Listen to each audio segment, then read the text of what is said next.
Hello all, Shadwell here, ready to talk about the next film in my collection, Torn Curtain from 1966. It's the 12th film in Alfred Hitchcock The Masterpiece Collection, is directed by Alfred Hitchcock, and stars Paul Newman and Julie Andrews. We continue on the downslide in Alfred Hitchcock The Masterpiece Collection with Torn Curtain. It's thankfully not as insulting or terrible as Marnie, but it does absolutely nothing to stand out even a little bit.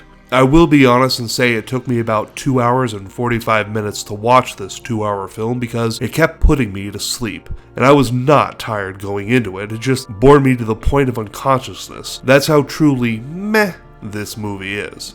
This film is an exercise in tedium. It's about a woman that follows her fiancé as he defects behind the Iron Curtain to East Berlin, not knowing he is actually acting as a spy for the Americans. This film can be roughly split into two halves. The first half is the fiancé getting the info he came to East Berlin for, and the second half is the couple trying to escape to safety. The first half is mismanaged terribly, and the second half is long, drawn out, and dull until it quickly realizes it has reached the end and everything very suddenly wraps up in a nice little bow. When I say the first half is mismanaged, it was because there's no suspense to it. The proper way to have done things is to follow Sarah's character only as she follows her fiancé into East Berlin blindly, willing to do so for the sake of love alone.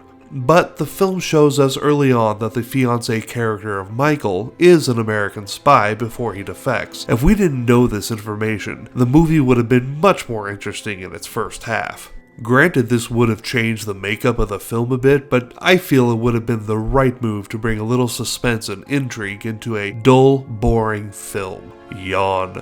All that said, it's not a bad film. It's passable, and its non-Bernard Herrmann score is surprisingly good, but there isn't anything interesting here. It just kind of gets by doing the bare minimum. So I'll give it a perfectly average rating of C because Torn Curtain is a film that needs to shit or get off the pot.